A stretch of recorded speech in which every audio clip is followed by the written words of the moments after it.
গল্পটা শুরু করার আগে একটা কথাই বলবো, গল্পটা কেমন হয়েছে সেটা অবশ্যই কমেন্ট করে জানাবে। ভালো লাগলে লাইক করবে, চ্যানেলটা সাবস্ক্রাইব করে দেবে। তো চলো গল্পটা শুরু করা যাক। শহরের নামকরা ব্যবসায়ী আরএম সাহেবের বড় ছেলে জাংকুক। জাংকুকের বয়স 28। গাম্ভীর্য আর ব্যক্তিত্বে সে একদম অন্য। নিজেদের বিজনেস সামলাতে সে অন্য শহরে একা থাকে। বাবার কথায় সে রাজি হয়েছিল বাবার বন্ধুর মেয়ে জিমিনকে বিয়ে করতে। জাংকুক জিমিনকে চিনত না, সে শুধু তার বাবার কথায় একবার জিমিনের ফটো দেখেছিল। কিন্তু বিয়ের মণ্ডপে যখন খবর এলো জিমিন তার প্রেমিক সুগার সাথে পালিয়ে গেছে, তখন চারিদিকে শোরগোল পড়ে গেল। বাইরে তখন মিডিয়ার উপচে পড়া ভিড়। জিমিন তার প্রেমিকের সাথে পালিয়ে যাওয়ার খবরটা বাতাসের বেগে ছড়িয়ে পড়ল। কিছুক্ষণের মধ্যেই সোশ্যাল মিডিয়ায় ব্রেকিং নিউজ হয়ে গেল। এটা আরএম সাহেবের পরিবারের এই কেলেঙ্কারি। ভেতরে অতিথিদের বাঁকা হাসি আর বাইরে সাংবাদিকদের উপস্থিতি যেন আরএম সাহেবের বুকে তীরের মতো বিঁধছিল। এত বছরের গড়া মর্যাদা যখন পুরো শহরের মানুষের কাছে তামাশার বস্তুতে পরিণত হওয়ার উপক্রম, ঠিক তখনই তের বাবা সবিন একটা কঠিন প্রস্তাব দিলেন। তিনি চাইলেন তার ছোট মেয়ে তের সাথে জাংকুকের বিয়ে দিতে। তের মা তাকে ঘরে ডেকে তার আর জাংকুকের বিয়ের কথা বলতেই সে অবাক হলো। সে কিছুতেই রাজি হতে চাইল না। তে বলল, না মা, ওই বুড়োকে আমি বিয়ে করব না। উনি আমার থেকে বয়সে অনেক বড়। তখনই ঘরে সবিন আসলো। তে মা, জিমিন আজ শুধু এই বাড়ি ছেড়ে পালায়নি, আমার এত বছরের সম্মানটাও রাস্তায় ফিরে দিয়ে গেছে। বাইরে শয়ে শয়ে মিডিয়া আর মানুষ শুধু আমাদের তামাশা দেখার অপেক্ষায় বসে আছে। আরিম সাহেবের কাছে আজ আমি মাথা উঁচু করে দাঁড়াতে পারছি না। তিনি তের মাথায় হাত বোলাতে বোলাতে বললেন, আমি তোর অবস্থা বুঝতে পারছি মা, কিন্তু বিশ্বাস কর, জঙ্কুক মানুষ হিসেবে খারাপ নয়। আজ যদি তুই এই বিয়েতে রাজি না হস, তবে কাল এই শহরে তোর বাবা আর মুখ দেখতে পারবে না। আমার সারা জীবনের সম্মান আজ তোর হাতে। আমাকে কি তুই এইভাবে সবার সামনে ছোট হতে দিবি? নিজের বাবার মান রক্ষায় তুই এইটুকু করতে পারবি না? বাবার চোখের জল আর অসহায়তা দেখে তে আর না বলতে পারল না। সে বিয়েতে রাজি হয়ে গেল। বাবার সম্মান বাঁচাতে 28 বছরের গম্ভীর বিজনেস টাইটুন জাংকুকের সাথে বিয়ে হয়ে গেল 16 বছরের চঞ্চল কিশোরী তের। জাংকুক নিজেদের বিজনেস সামলাতে অন্য শহরে একা থাকতো। বিয়ের পর সে তেকে সাথে করে নিজের সেই বিশাল বাড়িতে নিয়ে এলো। তে তখন ক্লাস 10-এ পড়ে। তার পড়াশোনা যাতে নষ্ট না হয় তাই জাংকুক তাকে শহরের সবচেয়ে দামি স্কুল আর একটা নামি কোচিং সেন্টারে ভর্তি করে দিল। একদিন প্রচণ্ড বৃষ্টি হচ্ছিল। তের স্কুল ছুটির সময় হয়ে গেলেও সে দেখলো কোনো রিক্সা বা গাড়ি নেই। সে একা দাঁড়িয়ে ভিজছিল। হঠাৎ একটা কালো দামি গাড়ি তার সামনে এসে থামলো। কাছে নামিয়ে জাংকুক গম্ভীর মুখে বলল, উঠে এসো। গাড়িতে ওঠার পর তে কাঁপছিল। জাংকুক নিজের দামি কোটটা খুলে ওর গায়ে জড়িয়ে দিল। এত কাঁপছো কেন? বৃষ্টিতে ভেজার কি দরকার ছিল? জাংকুকের গলা গম্ভীর হলেও তাতে এক অদ্ভুত মায়া ছিল। বাড়ি ফিরে জাংকুক নিজেই কিচেনে গিয়ে তের জন্য গরম চকলেট মিল্ক বানিয়ে আনলো। তে অবাক হয়ে তাকিয়েছিল। এই মানুষটা কি সে যে বিয়ের দিন রেগেছিল? বৃষ্টিতে ভেজার কারণে রাতে তের খুব জ্বর এলো। তের শরীর জ্বরে পুড়ে যাচ্ছিল। জাংকুক সারা রাত তের মাথার পাশে বসে তের কপালে জলপট্টি দিল। ঘুমের ঘোরে তে বারবার জাংকুকের হাতটা শক্ত করে চেপে ধরছিল। জাংকুক আলতো করে ওর কপালে হাত রেখে ফিসফিস করে বলল, ভয় নেই, আমি আছি তো। পরদিন সকালে তে চোখ খুলে দেখলো জাংকুক ওর পাশে বসে ঘুমিয়ে আছে। জাংকুকের মতো একজন ব্যস্ত মানুষ সারা রাত জেগে তার সেবা করেছে, এটা ভেবেই তের বুকটা এক অজানা ভালো লাগায় ভরে উঠল। সে বুঝতে পারল তার বুড়ো বর আসলেই তাকে খুব আগলে রাখে। একদিন রাতে তে ড্রয়িং রুমে বসে অঙ্ক করছিল। পড়ার বইয়ের ওপর মাথা রেখে সে কখন যে ঘুমিয়ে পড়েছে টেরই পায়নি। জাংকুক অফিস থেকে ফিরে দেখলো তের খোলা চুলগুলো গালের ওপর এসে পড়েছে আর হাতে একটা পেন ধরা। জাংকুক মুচকি আসলো। সে আলতো করে তেকে কোলে তুলে নিল। তে ঘুমের ঘোরেই বিড়বিড় করে বলল, মা, আর একটু ঘুমোতে দাও না। তে ঘুমের ঘোরেই বিড়বিড় করতে করতে জাংকুকের বুকে মুখ ঘষল। জাংকুকের বুকের ভেতরটা কেমন জানি মোচড় দিয়ে উঠল।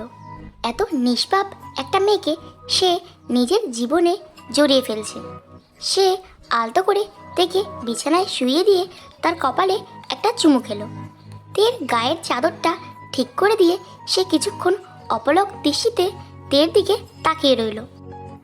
একদিন রাতে হঠাৎ শহরে প্রচণ্ড বজ্রপাত সহ ঝড় শুরু হলো। জাংকুক নিজের স্টাডি রুমে কাজ করছিল। হঠাৎ সে শুনতে পেল পাশের ঘর থেকে কারো কান্নার শব্দ আসছে।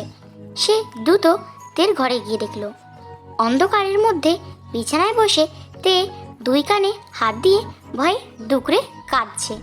বজ্রপাতের শব্দে সে শিউরে শিউরে উঠছে। জাংকুক তের কাছে গিয়ে ডাকলো, তে কি হয়েছে? তে এক মুহূর্ত দেরি না করে অন্ধকারের মধ্যেই ছুটে গিয়ে জাংকুকের বুক জাপটে ধরল। সে ভয়ে কাঁপছিল আর জাংকুকের শার্ট খামচে ধরে বিড়বিড় করছিল, প্লিজ আমাকে ছেড়ে যাবেন না, আমার খুব ভয় করছে। জাংকুক স্তব্ধ হয়ে দাঁড়িয়ে রইল। তার শক্ত বুকটা এই প্রথম কারো জন্য নরম হয়ে গেল। সে আলতো করে তের ছোট্ট শরীরটা নিজের বাহু ডোরে আগলে নিল। তের কান্না ভিজে স্পর্শ যখন জাংকুকের বুকে লাগলো, জাংকুকের মনে হলো এই নিষ্পাপ মেয়েটা এখন শুধু ওর দায়িত্ব নয়, ওর অস্তিত্ব হয়ে গেছে। সারা পৃথিবী একদিকে আর এই কিশোরীর এক ফোঁটা চোখের জল একদিকে। সেই রাতে অন্ধকার ঘরে ভয় কাঁপতে থাকা থেকে সান্ত্বনা দিতে গিয়েই জাংকুক বুঝতে পারল সেই বাচ্চা মেয়েটার মায়ায় চিরতরে বন্দি হয়ে গেছে। একদিন সকালে তে স্কুল যাওয়ার জন্য তৈরি হচ্ছিল। তার ওড়নাটা বারবার কাঁধ থেকে পড়ে যাচ্ছিল আর তে কিছুতেই সেফটি পিনটা ঠিকমতো আটকাতে পারছিল না। অসহায় হয়ে সে জাংকুকের ঘরে গিয়ে দাঁড়ালো। জাংকুক তখন ল্যাপটপে কাজ করছিল। তে নিচু স্বরে ডাকলো, শুনুন, এই সেফটি পিনটা একটু লাগিয়ে দেবেন, আমার হাত পৌঁছচ্ছে না।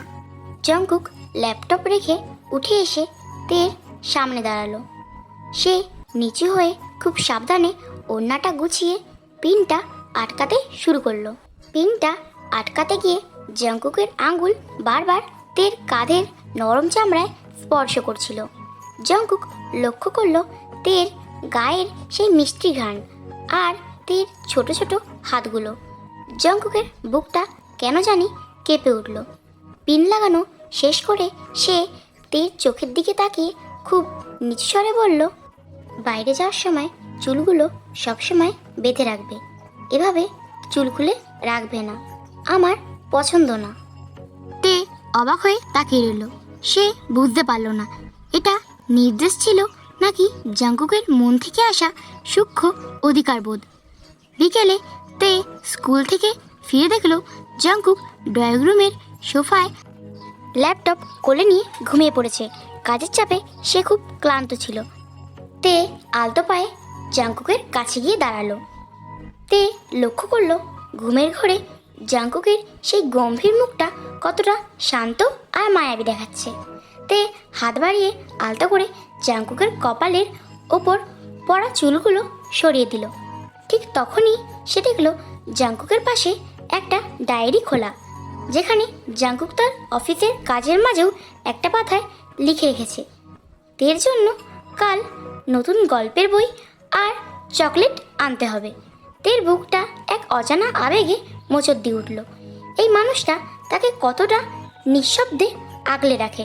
তে নিচু হয়ে ঘুমন্ত জাংকুকের গালে আলতো করে নিজের ঠোঁট ছুঁয়ে দিল আর ফিসফিস করে বলল, আমি আপনাকে অনেক ভালোবাসি, আমার বুড়ো বর। তে নিজেও জানতো না কখন সে এই মানুষটার প্রেমে হাবুডুবু খেতে শুরু করেছে। একদিন যখন জাংকুক তেকে স্কুল থেকে আনতে গেল, জাংকুক দেখলো তে একটা ছোট স্ট্রিট ফুডের দোকানে দাঁড়িয়ে একটা ছেলের সাথে খুব হাসাহাসি করছে। দূর থেকে দেখে জাংকুকের হাত মুষ্টিবদ্ধ হয়ে গেল। সে গাড়ি থেকে না নেমে জোরে হর্ন দিল। তে ভয় পেয়ে গাড়িতে এসে বসলো। পুরোটা রাস্তা জাংকুক একটা কথাও বলল না তের সাথে।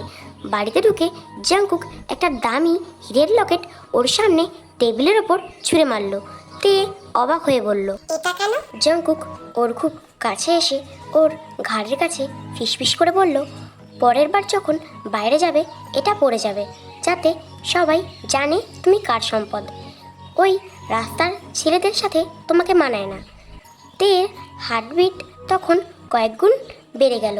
সে বুঝতে পারল জাংকুকের এই রাগ আসলে তীব্র অধিকারবোধ। পরদিন কোচিং থেকে ফেরার সময় তে আবারও তার সেই বন্ধুর সাথে কথা বলছিল। এবার আর জাংকুক নিজেকে সামলাতে পারল না। বাড়িতে ফিরতেই জাংকুক সোজা তের ঘরে ঢুকলো। তে তখন ব্যাগ নামিয়ে রেখে আইসক্রিম খাচ্ছিল। জাংকুক তের হাতটা শক্ত করে ধরে তাকে নিজের দিকে টানলো। ওই ছেলেটা কে ছিল তে? ওর সাথে অত কিসের গল্প তোমার? জাংকুকের গলার স্বর নিচু কিন্তু ভয়ানক গম্ভীর। তে ভয় পেয়ে গেল। ও তো আমার কোচিংয়ের বন্ধু। আমরা শুধু অঙ্ক নিয়ে কথা বলছিলাম। অঙ্ক নিয়ে কথা বলতে গিয়ে অত হাসাহাসি করার কি আছে? বলেই জাংকুক তাকে এক ঝটকায় দেয়ালের সাথে চেপে ধরল। তার বলিষ্ঠ শরীর দিয়ে সে ছোট্ট থেকে প্রায় ঢেকে ফেলেছে।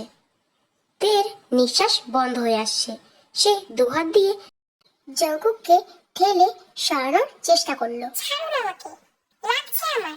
তে বলল। তের চোখে জল চিকচিক করছে, কিন্তু জাংকুক আজ হিতাহিত জ্ঞান শূন্য। সে নিচু হয়ে তের কানের কাছে ফিসফিস করে বলল, তুমি এখনো বাচ্চাতে। তুমি জানো না আমি তোমাকে কতটা পাগলের মতো নিজের করে পেতে চাই। তোমার দিকে অন্য কেউ তাকালে আমি নিজেকে সামলাতে পারি না। জাংকুক তার তপ্ত ঠোঁট দিয়ে তের ঘাড়ের কাছে আলতো করে কামড় দিল। এক অদ্ভুত শিহরণে তের শরীর অবশ হয়ে এলো। প্রথমে সে বাধা দেওয়ার চেষ্টা করলেও জাংকুকের তীব্র পুরুষালী ঘ্রাণ আর জাংকুকের হাতের স্পর্শে সে ধীরে ধীরে নিজেকে সঁপে দিল জাংকুকের কাছে। তে বুঝতে পারল এই বুড়ো মানুষটার রাগের আড়ালে লুকিয়ে আছে এক গভীর সাগর সমান ভালোবাসা। সে নিজের কাঁপা কাঁপা হাত দুটো দিয়ে জাংকুকের চওড়া পিঠ জড়িয়ে ধরল। জাংকুকের ঠোঁট যখন তের ঠোঁট জোড়া দখল করলো, তখন চারিদিকে সব নিস্তব্ধ হয়ে গেল। রুমের আলোটা আধো আধো জ্বলছে। জাংকুক তেকে পাজাকোলা করে তুলে নিয়ে বিছানায় শুয়ে দিল। সেই রাতে বয়সের ব্যবধান তুচ্ছ হয়ে গেল তাদের তীব্র ভালোবাসার কাছে। 16 বছরের কিশোরী তে বুঝতে পারল সে তার জীবনে সেরা আশ্রয় খুঁজে পেয়েছে। You tell me that you do.